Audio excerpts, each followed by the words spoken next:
Saudara, Labuan Bajo di Manggarai Barat NTT salah satu destinasi unggulan untuk berlibur.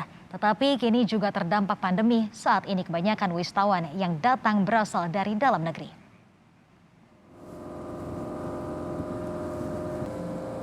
Pandemi COVID-19 tidak hanya menimbulkan kerugian di kota-kota besar di Indonesia. Tempat-tempat wisata nasional dan bisnis perhotelan di Labuan Bajo, Manggarai Barat, Nusa Tenggara Timur ikut terdampak. Contohnya sailing atau berlayar ke Taman Wisata Nasional Komodo, di mana untuk ke tempat ini memerlukan akomodasi kapal penyeberangan.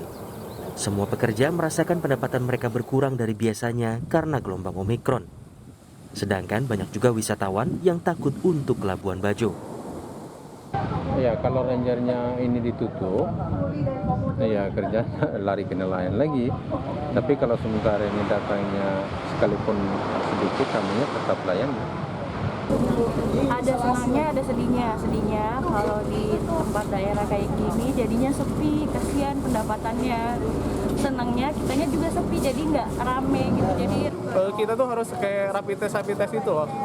Kita harus antigen dan itu jangka waktunya cuma 3 hari gitu. Sedangkan liburan kita ini mungkin dalam range waktu 1 minggu seperti itu.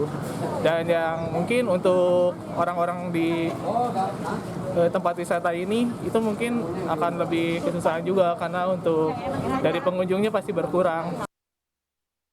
Pemerintah Kabupaten Manggarai tetap optimis Labuan Bajo akan kembali normal dan wisatawan lokal kini mendominasi. 2 tahun terakhir ya, sejak pandemi ini tingkat kunjungan wisatawan ke Manggarai Barat ini mengalami penurunan drastis ya. 2019 itu tingkat kunjungan wisatawan kurang lebih 256.000 ya.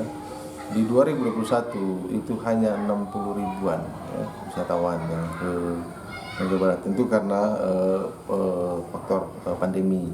Di 2021 itu didominasi oleh wisatawan Nusantara dan wisatawan lokal.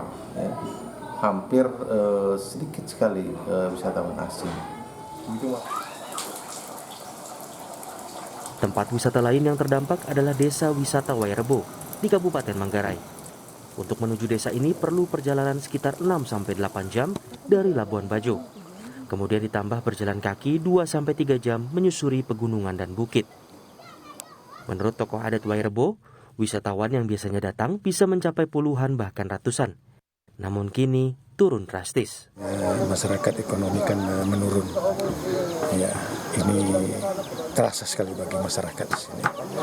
Sehingga harapan kami pandemi ini akan bisa teratasi sehingga tamunya kembali asal. Ya, sehingga ekonomi masyarakat di sini kan terjamin. Desa Wairebo merupakan salah satu desa adat yang mempunyai ciri khas di atap rumah adatnya yang meruncing. Kita tahu pandemi bisa kita lewati bersama-sama dan tempat wisata bisa kembali normal. Yanus Foni, Kompas TV, Manggarai, Nusa Tenggara Timur.